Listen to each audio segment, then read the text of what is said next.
I truly believe, and I say all the time, that anybody can get recruited into something or some kind of cultic situation, because all it takes is running into someone at that vulnerable moment, and we're Yeah. all vulnerable thousands of times in our lives. That's not Yes. an illness. That's not a weakness. That's Hmm. it's raining today, so I'm vulnerable, right? Or I Yeah. have an ant invasion, so I'm vulnerable, right? Right.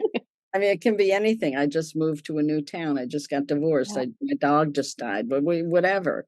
And so, if in that moment, no matter what your background, I think you can be susceptible to that lure. Now, of Yeah. course, the pitch has to resonate with you. It can't be something way out of left field that you would never relate to, right? So Hmm. I always say, I would never join a meditation cult because I can't sit still that long, right? Hmm. But a political cult, I'm going to change the world. Oh yeah, I can do Right. that, right? So Yeah. that sounded good to me, right?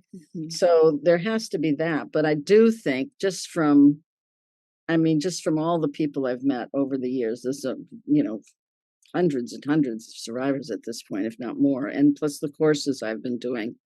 Um, there there are a lot of people with narcissistic families in their backgrounds, um, or a pattern of getting into narcissistic relationships, romantic Hmm. relationships, or maybe even with bosses, one boss after another, um, and people who do what we call cult hopping.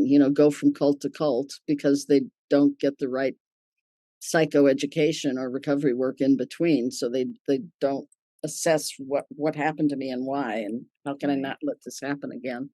um, Hmm. so yeah, I think trauma, childhood trauma for sure.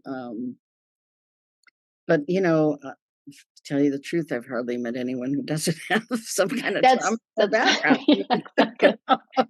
Just I as mean, started as soon as I started asking the question, I was like, well, yeah, yeah, who is that? I mean, yeah.